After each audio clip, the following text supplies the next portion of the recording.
And now, TSPN is proud to present Insights on Leadership and Life with your host, Roberta Pickett.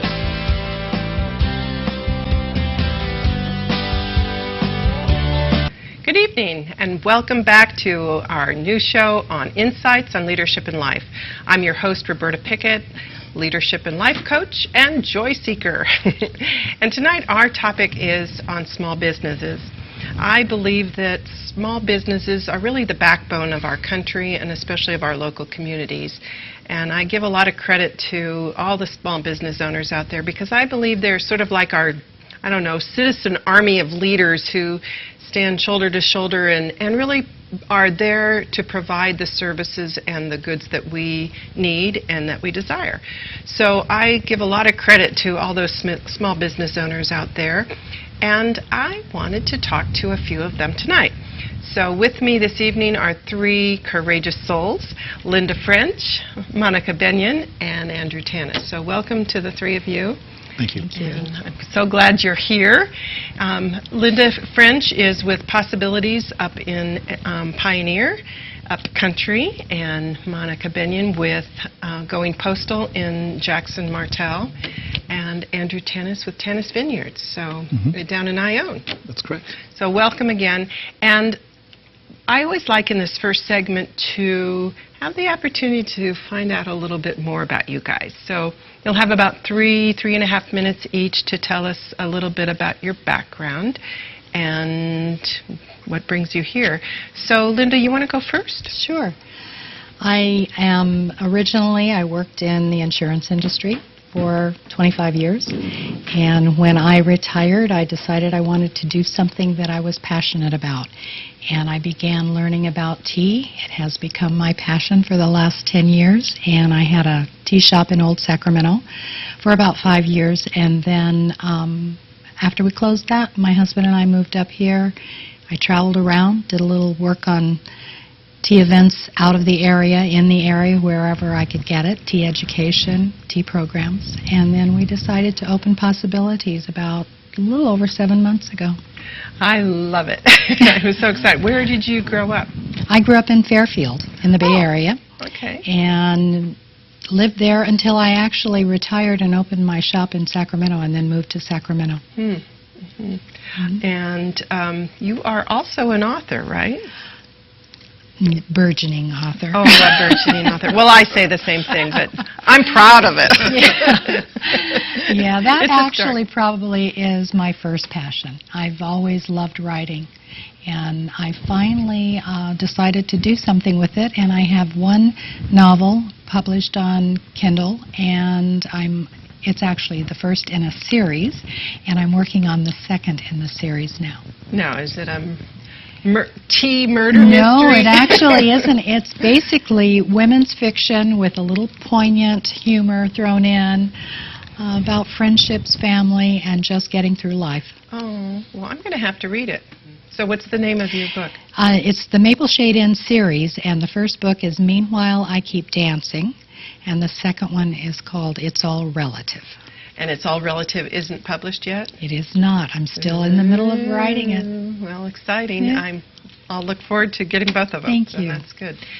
So, great. Thank you for being here. And My pleasure.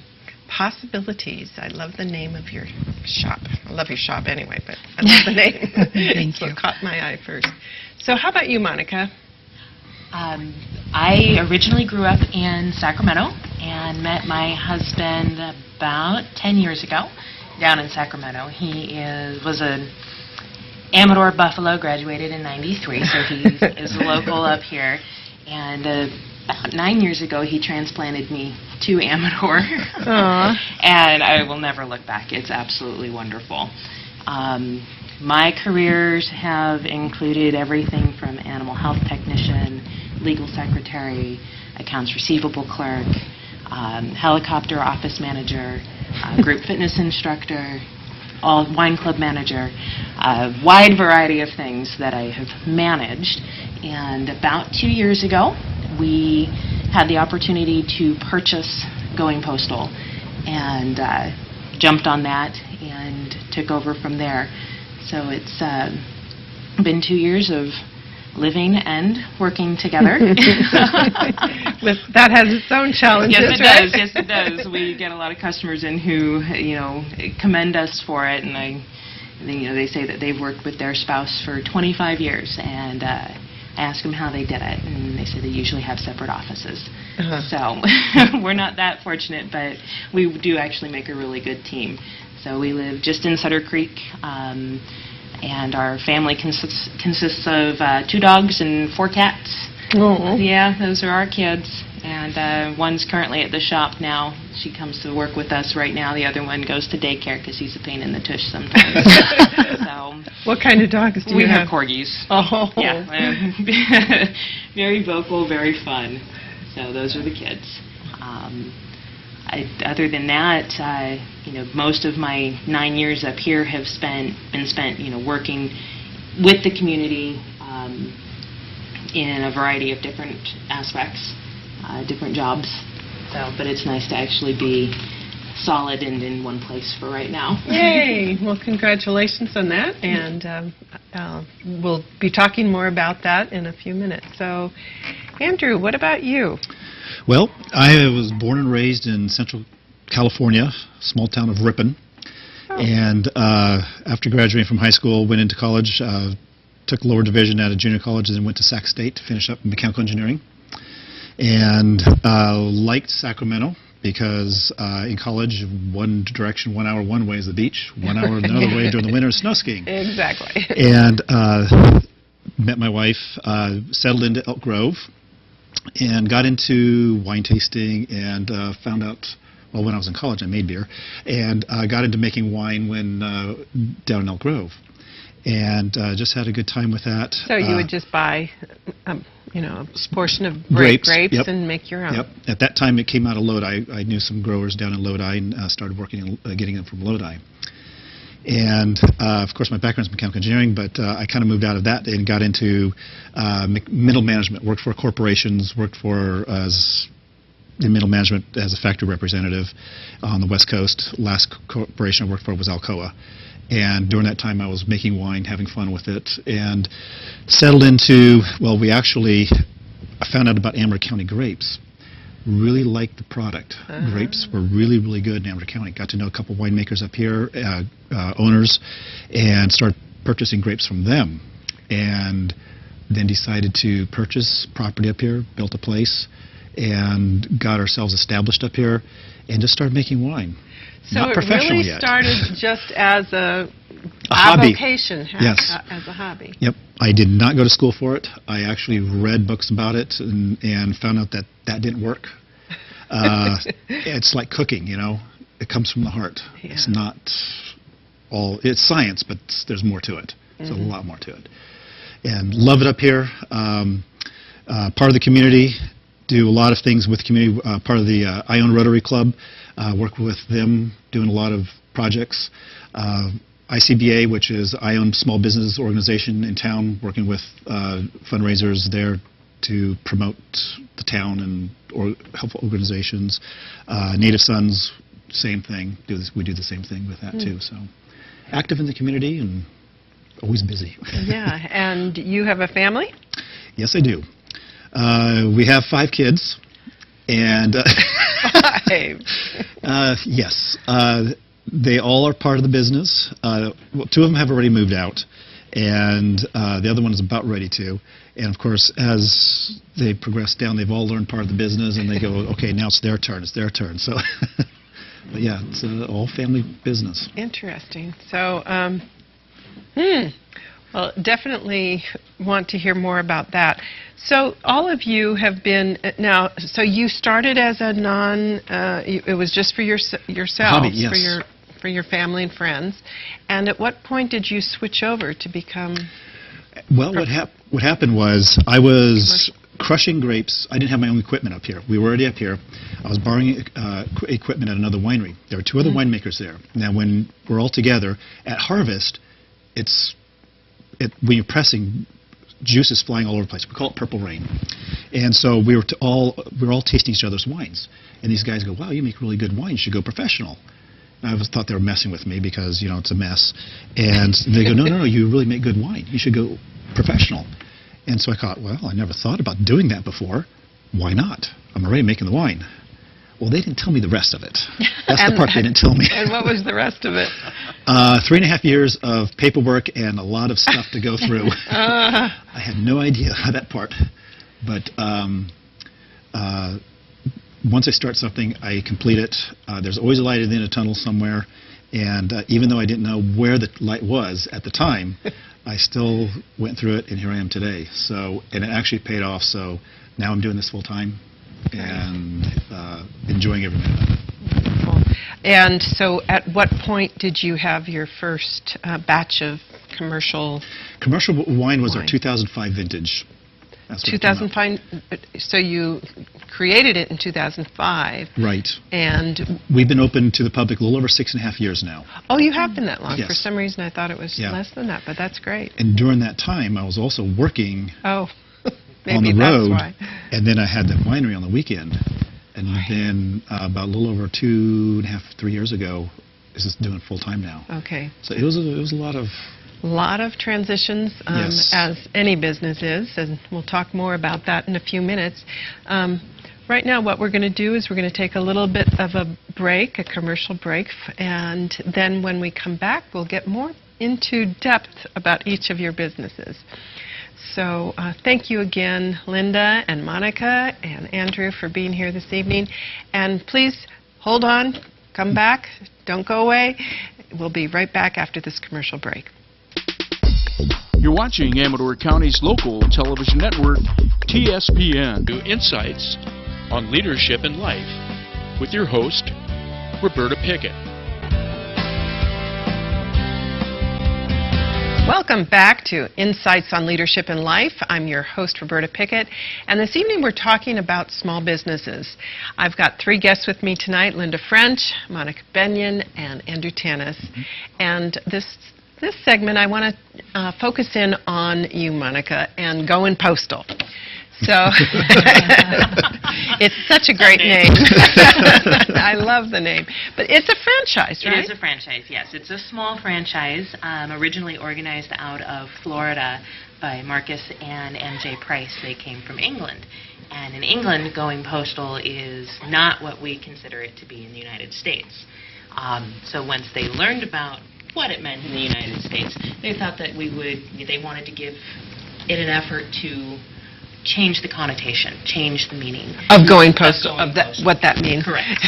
So they started a small franchise operation in Florida. There's many of them down there. There's actually about 230 in the United States in total. I think there's about 5 in California. Oh, boy. Yeah, so it's a small franchise when you think about it. And in starting a small business, the idea for us was, where do you start? Mm-hmm. What do you do? What's your passion? What product, what service do you have to sell? The idea of going into a small franchise like this, the cost is reasonable, and you have support. You have people giving you direction. Right. There's already the structure and the infrastructure there, Correct. So you can sort of just step in and say, okay, this is what I do at least to get started. Yes. Yes. And then from there you base your services on what your community needs, what is legal, what is... Oh, really? Oh, yeah. Oh, yeah. Now, do you, is Going Postal a highly controlled franchise, or do you have a lot of leeway? The nice thing with this particular franchise is we do have a lot of leeway. We have very, very little corporate oversight. In all honesty, the royalties that we do pay are pretty much for me to call them and say, I need support, my computer crashed, please fix it. Oh. And so they will be my IT support. They are there to give us updates on certain software that we use. They step out for us as a group and try to find new products and services that they think would benefit us as Going Postal in total. In terms of the products and services I have to provide, I don't have a list. Really? No. So what are the services and products that you currently provide? Our number one service that we offer is FedEx, both express and ground shipping. We also will do most postal services. priority mail, first class mail, medium mail, that sort of thing. We are also authorized wine shippers to ship with UPS. Our states are limited because we are, we don't have winery status, so we are limited in the states we can ship to, or wineries can ship to other ones. But that's a nice little feature, especially living in wine country. Absolutely. So that's nice. We offer basic business services: copy, scan, fax, email, incoming fax. Custom packaging is a big one. My husband is wonderful at that. Absolutely wonderful. You're wonderful, too. You took care of me at Christmas this time. I had, I think, 7 boxes. They were all going to my kids and grandkids in Arizona, and I thought, oh, my God, how am I going to do this? Because they were all weird side. You just took it all apart, put it together. It was like you just had the puzzle in a 3-dimensional puzzle, and you figured it out. It was all went in one box. I was very impressed. Thank you. No space either. It was just so compact. That's the goal. No space, no movement, no wiggle room. Yeah. But I did not learn that on my own. Justin taught me how to do all of that. Okay. So it's nice to have him. Before we purchased Going Postal, because the store itself has been established for about 7 years now, and we've owned it for almost 2. Prior to that, he was an employee for about 2 years. So he has much more experience with the customizing, the space, the, how far is it going, who's going to get it there, is it postal service, what is the cost, is there a speed that we need to get it there in. So he's got all that technical information knowledge. He was the best trainer that I could have. I went to Florida for a week for training, and I didn't learn. He taught me more in one day than I learned in a week. So speaking of that, the 2 of you are co-owners. You work side by side all day long. How's that work? It works. It works. It's very funny. We were fortunate prior to him being employed at Going Postal, he worked at Lowe's in Elk Grove, and we lived in Sutter Creek. And the drive nearly ruined our marriage. Yeah. It was miserable. He was gone 14, 16 hours a day, so that meant I was picking up all of the slack around the house, and I never saw him. And after we had the opportunity for him to get a job at Going Postal and stay closer to home, and then the opportunity to purchase that, I think it's strengthened our marriage. We've actually, we've been married a little over 7 years now, worked together for 2 full years. And well, I give you a lot of credit. Thank you. Not everybody can do that, because it is, you're working side by side, plus there can be disagreements, and it's one thing to have disagreements between husband and wife, we all do, but it's different when it's work-related, I would imagine.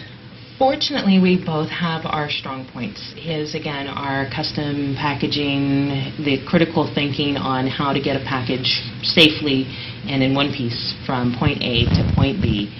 My strengths in office management in the past come into bookkeeping and accounting, inventory, database management, that sort of thing. So those are my strong points. So that's interesting. So you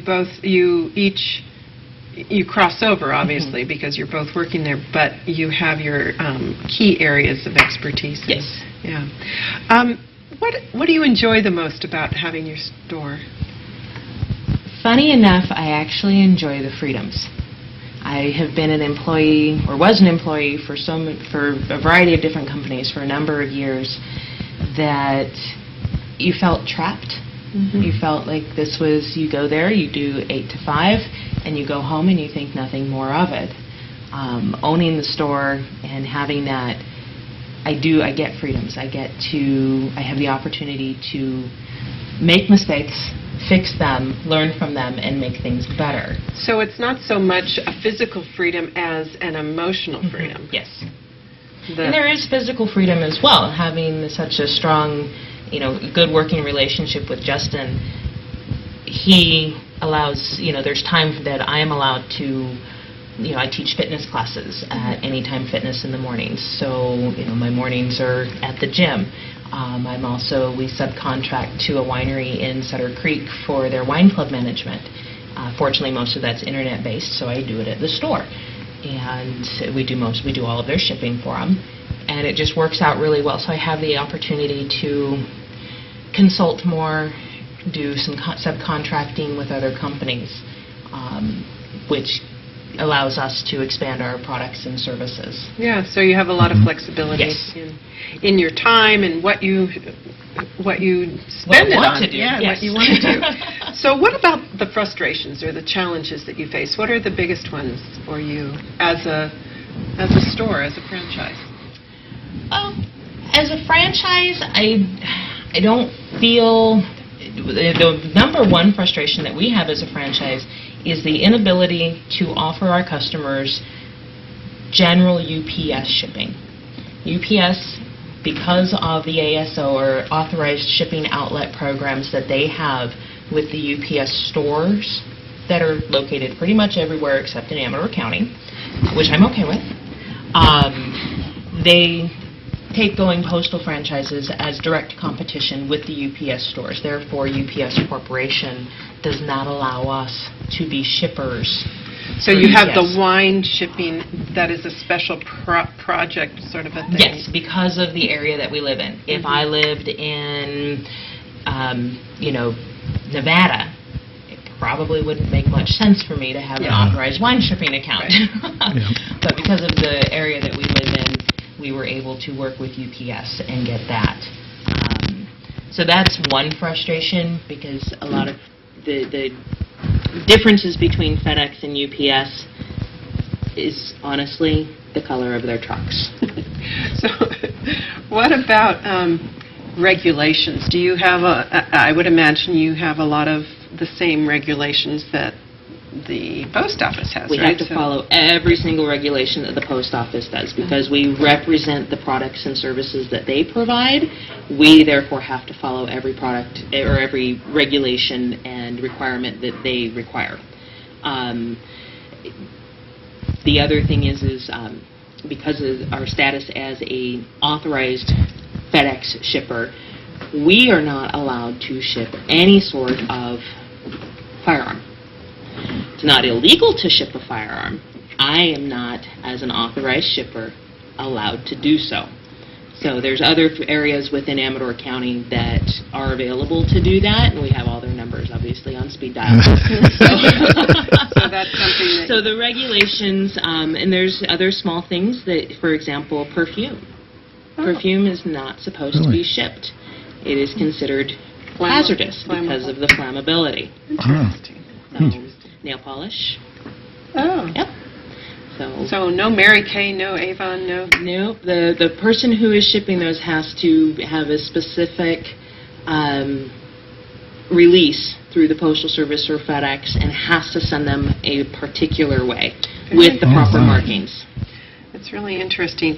Well, last question before we make our break. What do you feel like is really the biggest driver for you in terms of your values or your vision? What we value the most is our honesty with our customers. When you came in at Christmas time, I could have charged you $25 a box to get your 5 boxes to Arizona. And it would have been to your benefit. That would have been to my benefit. However, not to yours. And when a customer realizes that I am honest, that we are honest as both people and business owners, and try to make it the best option for you, that's the best thing. Awesome. Well, come right back, and thank you, Monica. We'll be right back with more insights on leadership in life. Thank you. You're watching Amador County's local television network, TSPN. And now back to Insights on Leadership in Life with your host, Roberta Pickett.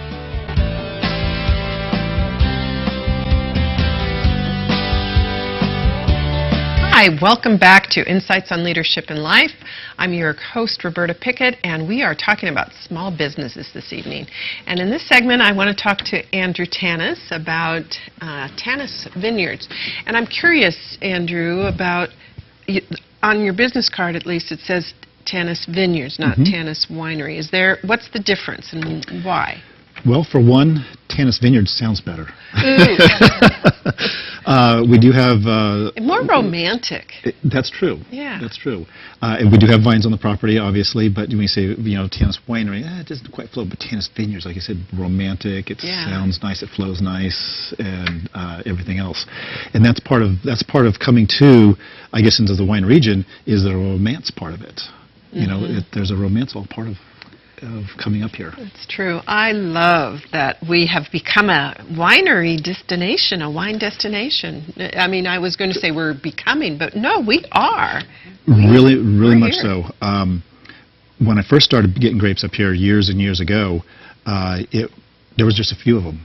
Now there's a lot of them, and the quality, everything is really growing, and people are starting to find us up here and kind of going, whoa, I didn't know you guys. Well, I'm spreading the word about you because I love your Zinfandels. Well, thank you.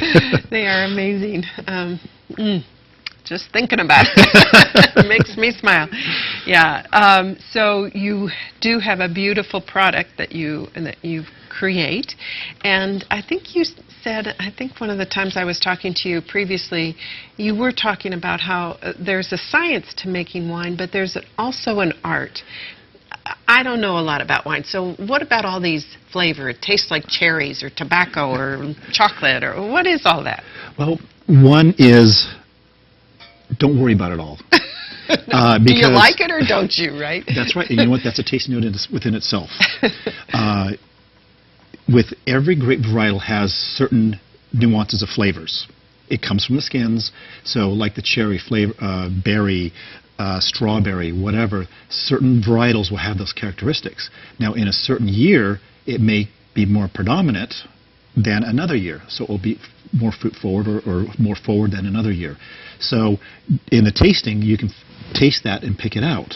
Now, if you can't, that's okay. There's not a problem with that. It's all about the palate. What one is maybe what you had to eat before you came in tasting wine. That makes sense. One of the things, I get people coming in like the first stop of the day and they go, this just tastes like toothpaste. It's like, well, what did you do before you got here? Well, I brushed my teeth. Well, here, I guess some bread or a cracker or something. Hence the water. Well, you don't want the water. Oh, you don't want water? No, you don't want water. Beforehand? No. Why? What does that well, do? beforehand, you don't want it in the glass. The reason why you don't want it in the glass is because wine has a pH level of about 3.5, 3.6, which is on the acid side. Water is a neutral at 7. So that's neutral. So you have an acid side versus neutral side. If you have a little bit of water in the glass, you can dump the water out, shake it out, put it down. I could be talking right now. Within just a couple minutes, you turn the glass upside down, more water will still pour out. The water molecules actually adhere to the side of the glass. Interesting. If you look at a glass, let's say a tumbler, put water in it, you'll notice the water will cup up the glass. The molecules adhere to the glass. So that's why you don't do that. Okay, well. Science. I know, the science part. I could go on all evening asking you about that. So you mentioned also that you are a family winery. Yes. You do all the chores with your family. You don't have any employees. No. So who does what? Well, I make the wine. I kind of coordinate everything as far as bottling is concerned, everything else. My kids, their job is to, okay, we're bottling today, or we're racking today, or we're going to be doing this, or tomorrow we're doing this. And do they WHINE, or do they, or do they do it with passion and excitement? It's now, as they're getting older, it's. You have to remind them several times. Go, oh man, Dad, really? And then I had a date. Yeah, and then my wife she's on the backside. She handles all the creative side of things. Our website, she built and designed the website.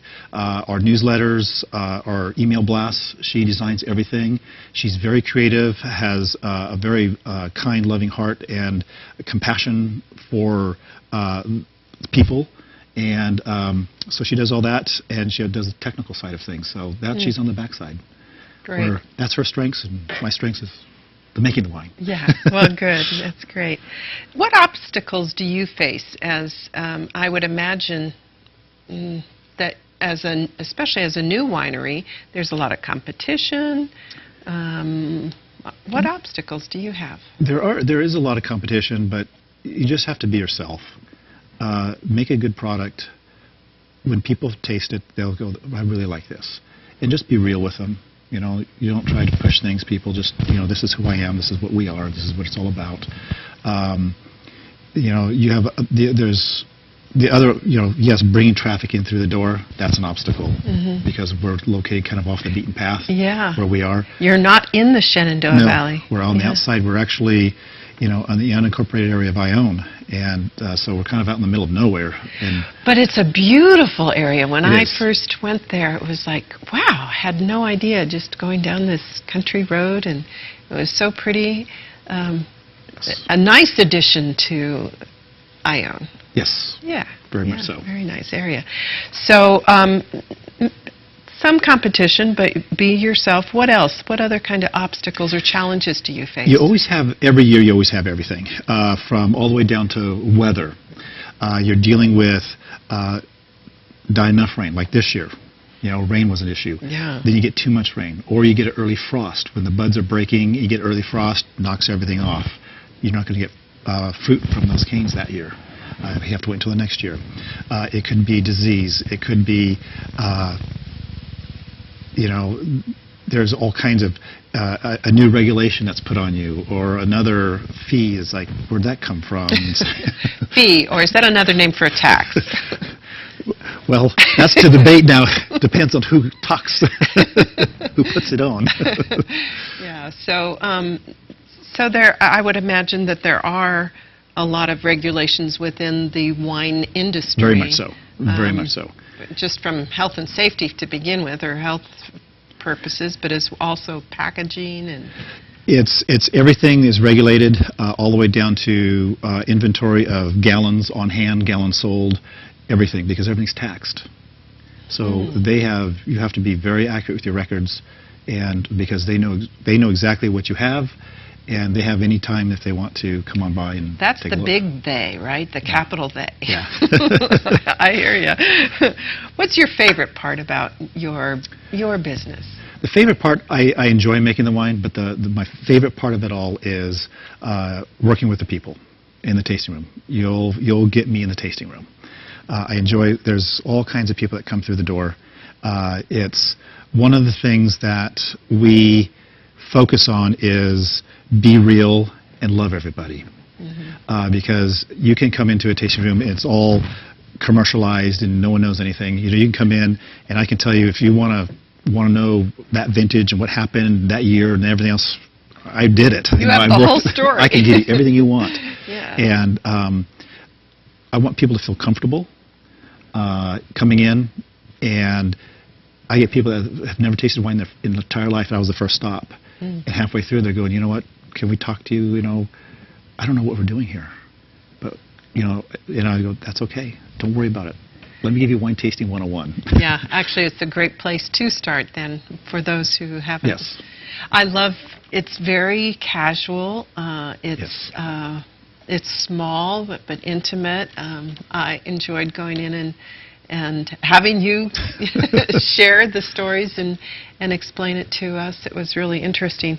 Do you see yourselves growing? What's your vision for your winery? I don't want to, you had to share strategies that'll, you know, be inappropriate, but where do you see yourself going in the next 5 or 10 years? In the next 5 or 10 years, we will be growing. We will be growing a little bit more. We'll be kind of, I'm not going to go big time. I'm going to stay small and intimate, because right now I can grow a little bit larger where I'm at now, and I still have hands-on on everything. And that's what I want, because once you get too big and you don't have hands-on, now you have a lot of other people involved. Now everyone else is doing other things, and you don't have any control over anything anymore. And something can happen along the way where I can know that the product that's coming out is something that I have hands-on, and I'm very proud of what's going on out the door. There is a big shift, and I would imagine it's true with any business. When you start by yourself or you know, your family, and then that next step is to add on employees. It really is a huge transition. That's a big step. And you have to be ready for what that entails. In fact, I've heard a lot of I've known a lot of small businesses who can't make that transition. creates problems. The owners can't let go, the employees can't do their job, there's that friction back and forth, and it makes it difficult. It doesn't mean it can't be, but I know it is a transition place. The biggest thing is all the other fees, insurances, all the other things that are involved in it. Oh, when you add on employees, yes. Yeah. Very, very definitely true. What do you see the future of the wine industry in Amador County? Where do you think it's going? It's growing. Yeah. We have a lot of big hitters coming in, purchasing properties out of Napa and so on. When we first opened up, that was 6.5 years ago, I was told by various people that came through and said, this is what Napa was 30, 35 years ago. Yeah. So we're sitting this because that's what they're used to. And they said, don't be like a Napa. We like this intimacy. We like what Amador County is all about. I do too. I love that the small wineries are just fun and more interesting. The wine themselves have character as well as the wineries. So. Very much so. Well, I really appreciate hearing your perspective and learning more about wine too. It's fun. Can we talk some more? I want to talk more with all of you guys. There's never enough time to do it all. So again, we're going to take a little commercial break. Thank you, Andrew. And we will be right back with more insights on leadership and life in just a few minutes. Thank you. You're watching Amador County's local television network, TSPN. And now back to Insights on Leadership and Life with your host, Roberta Pickett. Hello and welcome back to Insights on Leadership and Life. We're talking this evening with Linda French, Monica Benyon, and Andrew Tanis about small businesses because it's really the backbone of this country and especially on our small communities. In this segment, I want to focus in on Linda French. Linda, I love possibilities. Good, me too. Caught my eye. I love, it feels like you've really brought a touch of class up country and up the mountain. And so thank you for being there. Oh, thank you for thanking me. Yeah. I love it. So how long have you been open? We opened December 15th. Wow. Yeah, 7 months. So, yeah. And how has it been so far? It's phenomenal. I can't tell you how excited I am to find out that there's a tea culture in the mountains like that. It's wonderful. See, there's class even though we didn't know there was class. But really, when we opened, and I have to give credit to my husband, he kept telling us, we need to find a shop that's visible, that people will know we're here, and he's kind of the backbone of our business. I'm the front man. I greet the customers, and I'm the tea person. And really, he doesn't even like tea. I hate to say that. But he's the marketeer. He has good ideas. He's kind of the creative energy. He'll every once in a while he'll say, "Well, why don't we do this, or why don't we do that, or have you thought about this or that?" And honestly, you really do have to get very creative up there. Yeah, so who's your target market? Because it's a very niche business.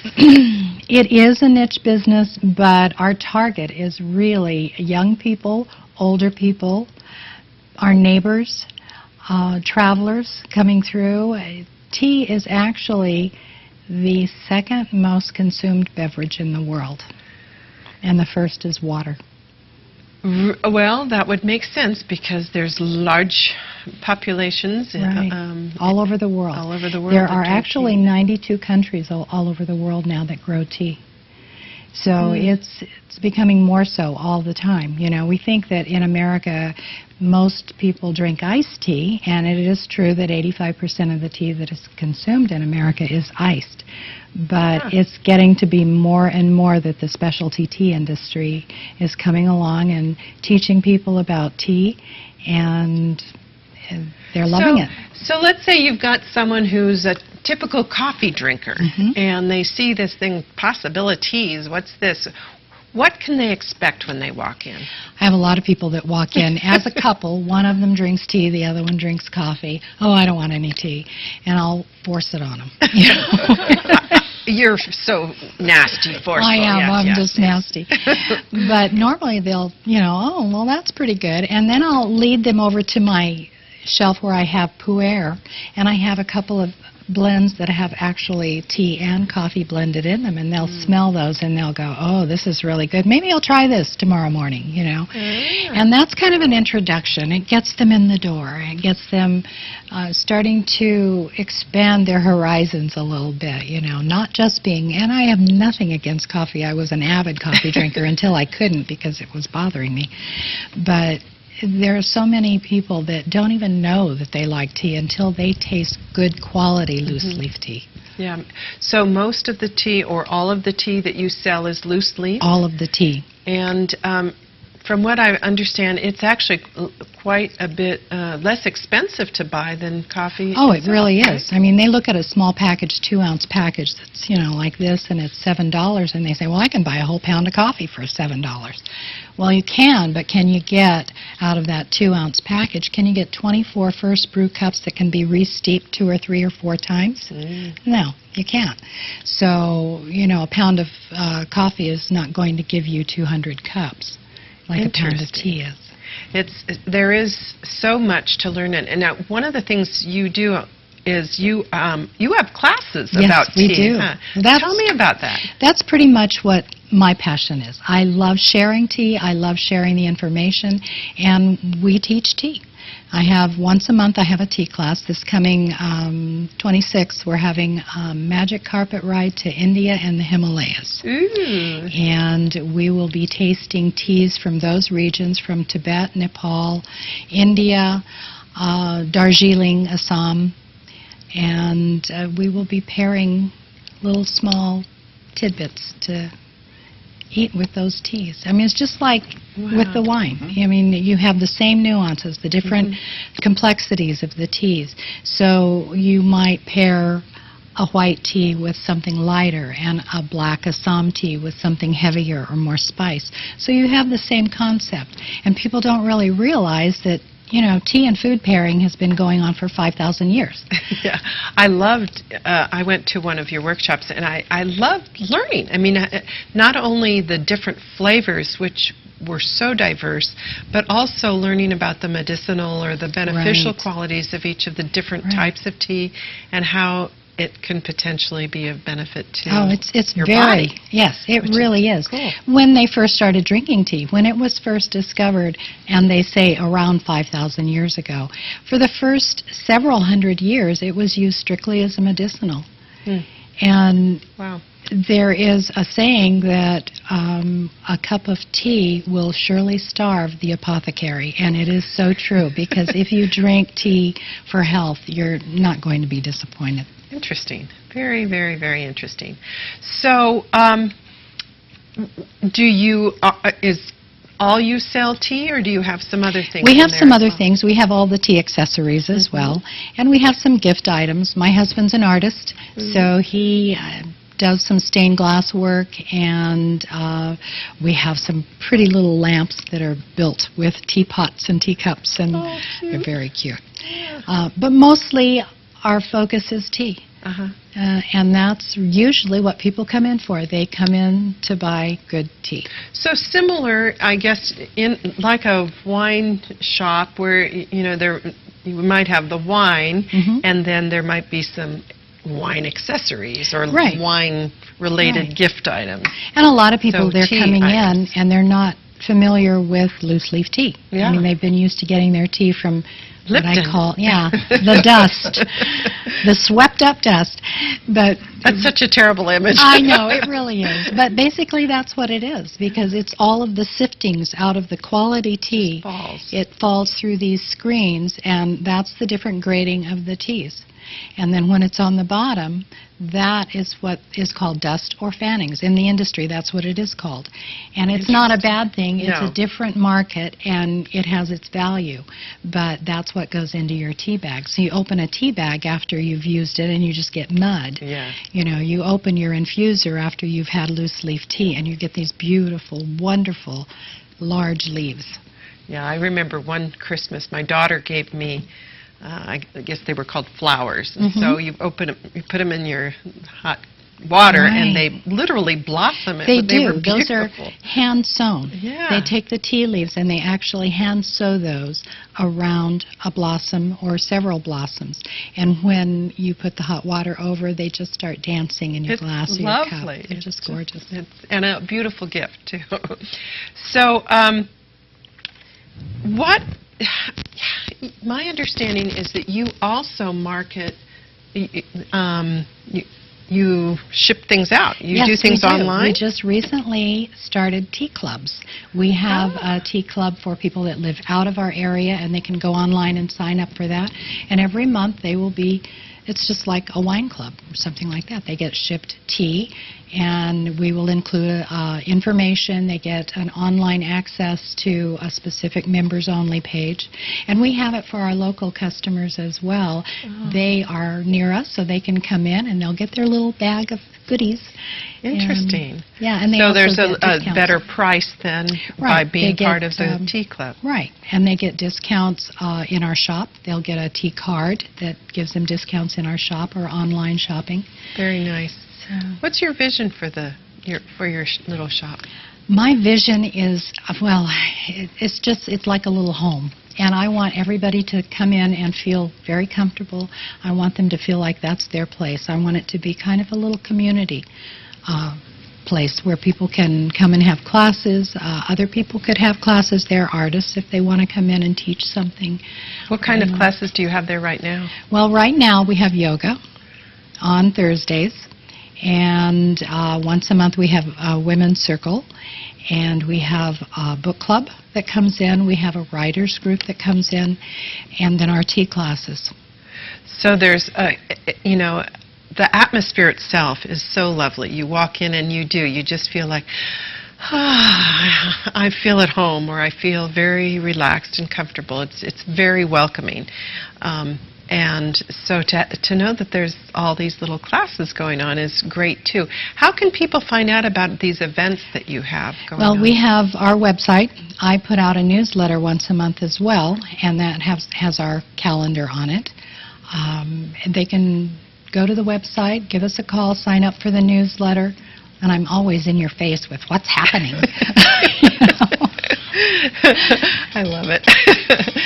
So, in terms of regulations and that kind of thing, do you run into things with the tea industry?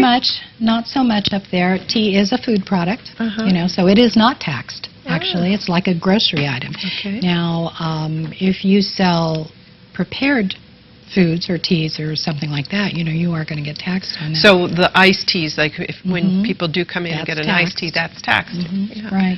Interesting. But we don't have as many regulations up country as they do down here. So, we didn't even have to get a business license, really. We just had to file a fictitious name statement. So it's a lot easier. Our biggest challenge up there is just getting people to slow down when they're on the freeway so they can pull in. Because they know they have a destination they want to go. They and do. So Well, want to when shift you it live around. up there, you get in the car. You Yeah. have a mission. Yeah. You're on the way somewhere. It's between. Well, I really feel like, first of all, thank you very much for thank being here, and Monica and Andrew, all of you. We really are blessed in our country to be able to start our own businesses, to say, I have a dream, I have a passion, I want freedom, and to be able to go out and do it, and to create something. And I just really appreciate that, but I also am so appreciative of people like you guys who are courageous enough to do it, because it wouldn't work without that. And I hope our audience will also realize that, there still are opportunities out there to follow their dreams, if they have something that they would like to do. So thank you again for being here, and welcome back next week, or I should say next month, to Insights on Leadership in Life. Thank you.